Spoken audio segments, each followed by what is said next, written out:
They tried to put her down, but in doing so, they woke a storm the base would never forget.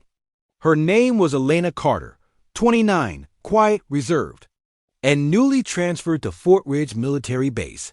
To most, she looked like an average soldier, short hair tucked beneath a cap, uniform crisp but plain, boots that had seen better days. No one noticed the faded tattoo under her sleeve or the scars that told stories words never could. She carried herself with the kind of calm that only comes from surviving things most can't even imagine. When she arrived, few paid her any attention.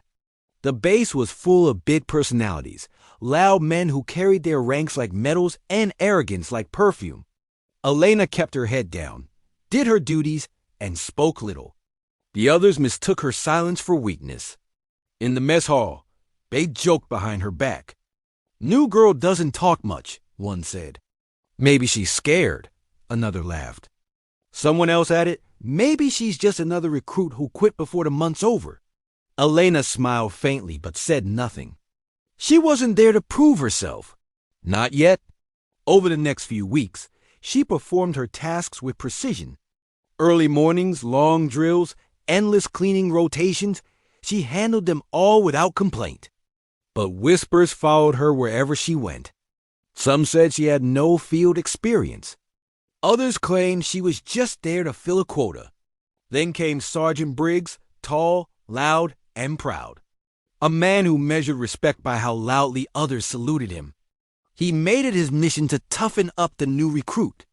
During morning training, he barked, "Carter," front and center. Elena stepped forward. "You think being quiet makes you disciplined?" He sneered. "Out here, silence is weakness. Drop and give me 50. She obeyed without a word. 50 became 70, then 100. Sweat poured down her face, but her expression never changed. When she stood back up, her breathing was steady. Briggs frowned. Later, during weapon drills, Briggs called her out again. "You ever even held a rifle before?" Elena nodded once. "Prove it," he said. He tossed her a malfunctioning M4. The others smirked. It was a setup.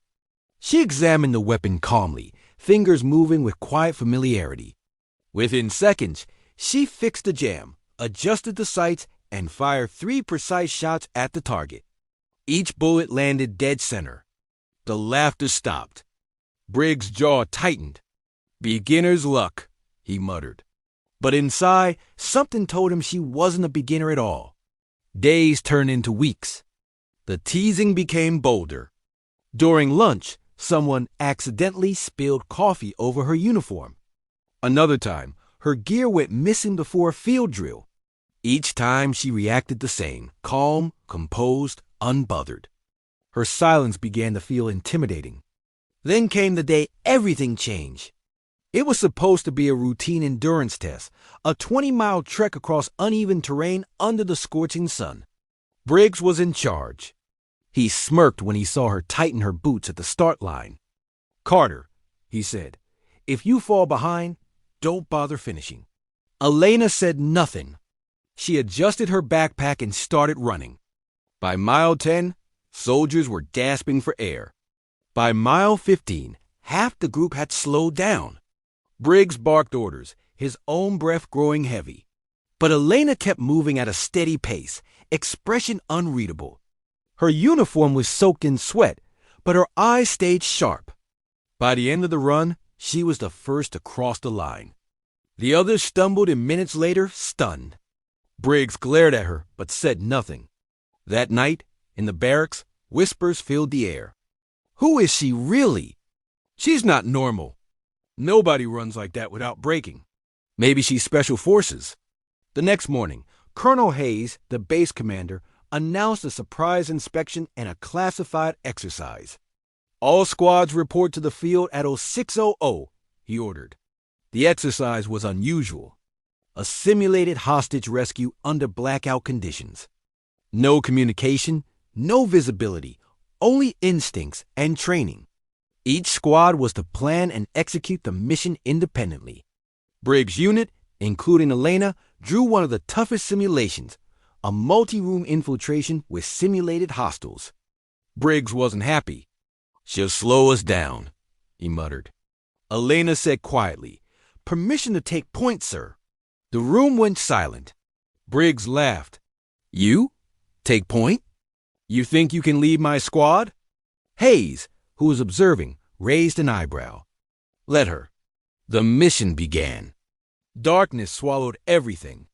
Boots crunched on gravel, faint breaths echoed through the empty structures. Briggs' commands faltered as confusion spread. But Elena moved like she could see through the dark. Every turn, every shadow, she anticipated them.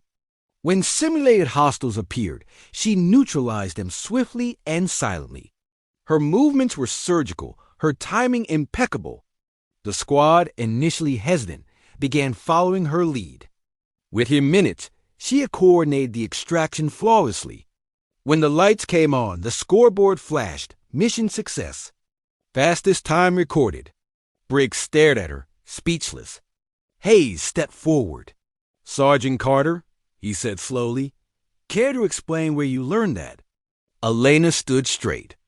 "Sir, with respect, it's Lieutenant Commander Carter, former Navy SEAL Team 7. The silence that followed was deafening. Briggs' face drained of color.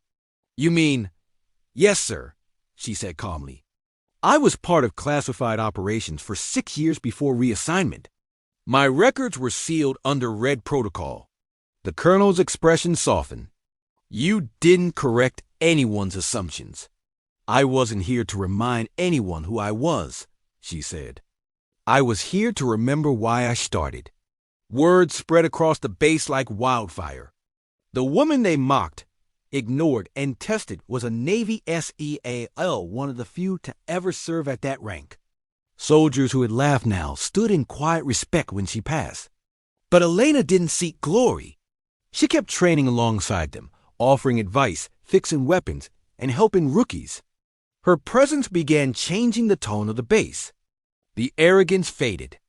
The discipline returned. One day, Briggs approached her in the gym. His voice was quiet. "I was wrong about you," he said. "All of us were." She nodded. "You weren't wrong," she replied. "You just didn't look close enough." They stood in silence, the weight of lessons unspoken between them.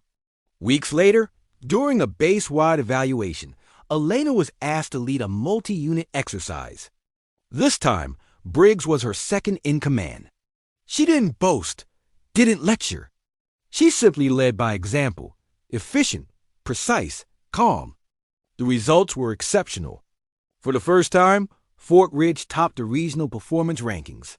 At the closing ceremony, Colonel Hayes addressed the troops. "There are leaders who speak loudly," he said, "and leaders who act quietly. Lieutenant Commander Carter reminded us that respect isn't demanded, it's earned." Elena stood at the edge of the crowd, her hands folded behind her back, eyes on the horizon. She didn't smile, but there was peace in her gaze, the kind of peace that comes from knowing you've made a difference without needing recognition. That night, as the base lights dimmed, she walked alone toward the training field. She stopped at the shooting range, where the targets gleamed faintly in the moonlight. Taking a deep breath, she whispered to herself, "It's not about proving them wrong. It's about staying true to who you are." A single shot cracked the air, precise, perfect, centered. Just like her. From that day forward, whenever a new recruit arrived, they were told the story of the quiet woman who taught the whole base what strength really meant. Not through words, not through rank, but through resilience. And if you walk past Fort Ridge today, you might still hear the whispers, not of mockery, but of respect. That's Carter's Field, they say, where the lesson was learned. What did this story make you feel? Where are you watching from? Subscribe to Soul Relief Stories for more real stories that heal the heart. What city are you watching from today? If this story resonated with you, hit subscribe for more real stories about extraordinary people.